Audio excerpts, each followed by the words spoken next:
In our number 10 spot, we have North Sentinel Island. Alright, well, obviously I needed to put this one on my list because this is the most isolated community in the world. The people of this island are so isolated that if anyone tries to visit the island or contact them, they attack them with spears.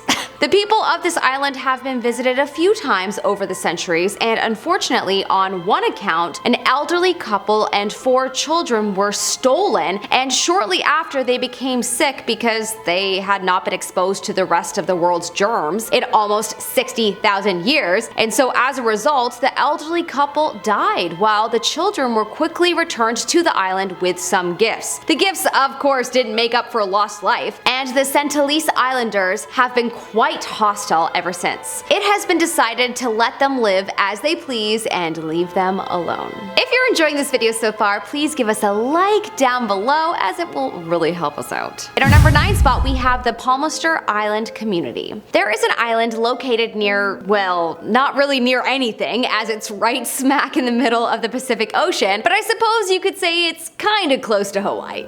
The island is called Palmerston Island. Anyways, a British explorer by the name of William Masters discovered the island and decided to move his wife there, and since the island is so far from mainland, it's not governed by any one country's rules. He realized that he could do whatever he wanted, and so he moved her cousins there and had babies with all of them. Yeah. Over time, the population kept growing through inbreeding, of course, and at this point there are 62 people that live on the island, all but 3 of them are related to each other. Living on the island can be very difficult because of how remote it is, and supply ships only come by a couple times a month. There are few buildings and everyone shares 2 toilets. I couldn't do that. Wow, now that's an isolated community, alright. In our number 8 spot, we have the Supai village in Arizona. This is the most remote settlement in the continental United States. There's no road to this village. The nearest road ends 8 miles before the settlement begins, so you can't drive there because of the road ending. So you would have to walk there, travel by horse or mule, or if you're wealthy, helicopter. All food mail comes via mule, so that's interesting. 208 members of the Havasupai Native Americans live there. Not much to do there as there's only a few stores. You can't drink, do drugs, or carry firearms if you're going to live there as they are very peaceful. This is not a tourist place. In our number 7 spot, we have the Tristan Da Cunha. This island is in the middle of the Atlantic Ocean. There are about 250 people that live on the island. This island is literally near nothing, and so as a joke, the islanders made street signs that point to places that are thousands of miles away. It's pretty cute. Cape Town is the closest to the island. It takes about a week's boat journey to get to Tristan Da Cunha from Cape Town. The people live a quiet life with 0 restaurants and hotels. Due to how far it is, the supermarket has to order food for months in advance. There is an active volcano on the island as well, so the islanders kinda have to put up with that. After an explosion not too long ago, the islanders had to flee to England until it was safe to return.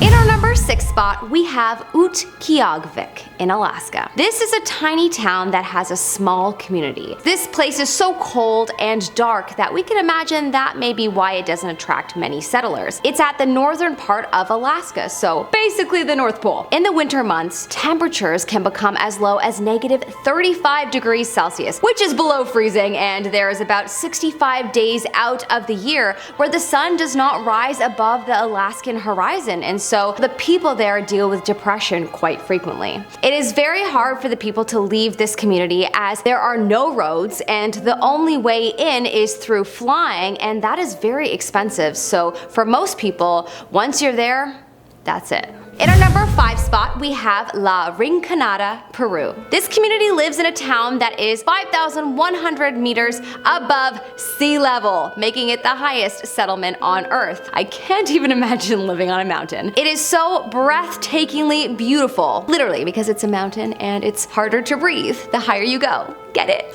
Anyways, for that reason, I would struggle living in such a place. An interesting thing about this area is that there is apparently a lot of gold in the surrounding mountains, and so that is the main focus for the community. So much so that the community is extremely unsanitary, as cleanliness isn't a top priority. Gold is. There is no sewage system or garbage collection for this community. So as you can imagine, it's quite dirty. Apparently the community also has a lot of violence, as the Peruvian officers have abandoned the town. In our number 4 spot, we have the Motuo County in China. There is a community that lives in a Tibetan region of China called Motuo County, and this community is pretty isolated. The area unfortunately has a mudslide and avalanche problem that the community has had to endure, and up until recently it was pretty hard to leave because of this reason, as there were many attempts at building a road that failed. Finally, that problem has been resolved, and the community has had easier access to food supplies and even visitors, as the area is surrounded by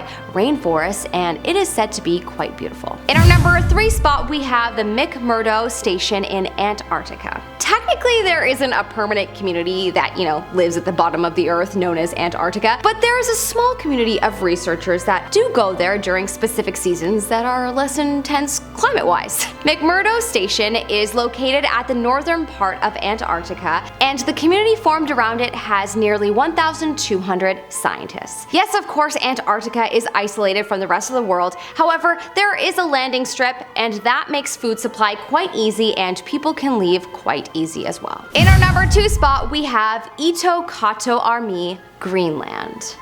Greenland. A land named after what people thought it was promising. Greenland. But nope, it's filled with ice, sadly. There is a community in Greenland in a village called Ittoqqortoormiit. That's a really hard one to say. I hope I didn't butcher it. Anyways, there's a community in Greenland in a village called Ittoqqortoormiit that is quite remote, and only about 500 people live in it. Where this community is so cold, the water around it is frozen, and it makes it difficult for ships to go out there, and so as a result, supplies are limited. Not to mention there's only a small airport, and it hosts very few flights in and out. The people get their food by fishing and hunting, and the most popular hunted animal apparently is the whale and the polar bear. They have a church and very few stores. The people of this village live a very quiet life. And finally, in our number 1 spot, we have the community of Angle Inlet. This community is technically in America, in Minnesota. However, it is only accessible through Canada. Interesting. Only about 150 people live there, and over the years, it's become more popular as a fishing trip destination. As you can imagine, the community is small, very few stores, very few resources, and the students that go to school, they go via snowmobile in the winter and boats in the summer. It appears as a very peaceful getaway, as the area is quite nice to look at, and I can see why fishermen would like to go out there for trips. Would you be able to live in a remote place like this? Would love to know your thoughts in the comment section below. I'm Melissa Lotti, your host, and I hope that you have a